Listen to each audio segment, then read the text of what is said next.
سب نے مفسرین نے اپنی اپنی بات لکھی. میرے استاذ گرامی یہاں فرمایا کرتے تھے بھائی اگر تو دنیا میں اپنے بیٹے کو دھوپ میں بیٹھا دیکھے تو تیرا دل پھٹ جاتا ہے. یہ دھوپ میں کیوں بیٹھا ہے؟ اس کو شرک سے بچا، شرک اکبر سے بھی بچا، اصغر سے بھی بچا، خفی اور جلی دونوں قسم کے شرک سے بچا.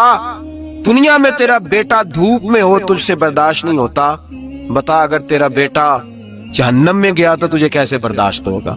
آگ میں جلتا ہوا تجھے. اسے اللہ سے جوڑ دے، اسے رسول اللہ صلی اللہ علیہ وسلم کا غلام بنا دے.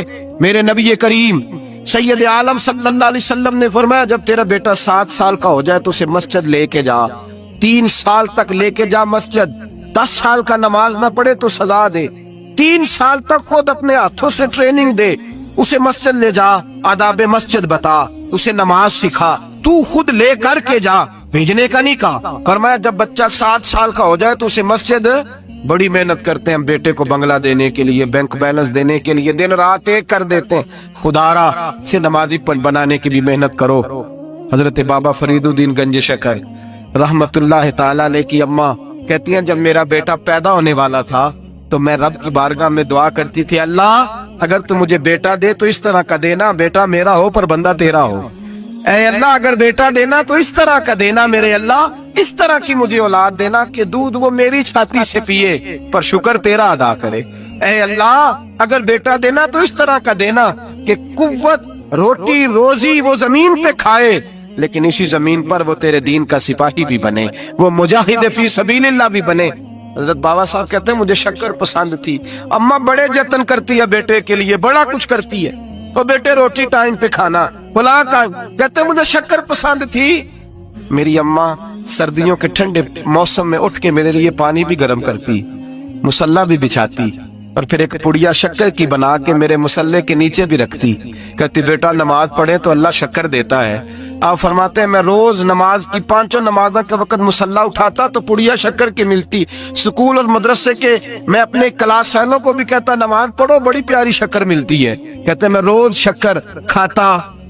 ایک سویرے فجر کی نماز میں اماں نے وضو تو کرایا، مصلی بھی بچھایا، پر دیہات کی وہ سادی بی بی جس کا سارا کام بھی خلوص پہ مبنی تھا، جو آکسفورڈ سے پڑھی ہوئی تو نہیں تھی لیکن آداب ممتا اسے سارے آتے تھے، جو کسی یونیورسٹی کی سند یافتہ تو نہیں تھی لیکن بیٹے کے ساتھ کس طرح کا رویہ اختیار کرنا ہے یہ سارا اسے پتا تھا. کہتے ہیں سادی اماں نے سارے کام کیے لیکن شکر رکھنا بھول گئی. بابا صاحب کہتے ہیں میں نماز پڑھنے لگا تو ماں نے یہ بھی بتایا تھا کہ نمازی کے آگے سے نہیں گزرتے، نمازی کے آگے نہیں ہوتے. اب اماں کہتی ہے میں مجبور ہوں، درس بھی میں نے دیا ہے، بھول گئی ہوں، اب شکر رکھنے جاؤں گی تو پردہ کھل جائے گا. ایک کونے میں لگ کے ماں روئی، بیٹے کی شفا کے لیے نہیں، بیٹے کی نوکری کے لیے نہیں، بیٹے کے اچھے مستقبل کے لیے نہیں.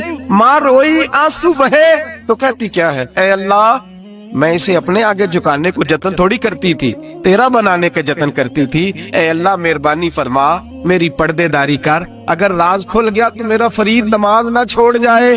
بابا صاحب کہتے ہیں اماں تڑپتی رہی اور میں نے نماز پڑھ کے مصلی اٹھایا. پہلے پڑیا ہوتی تھی اب تو پورا دریا شکر کا بہ رہا ہے.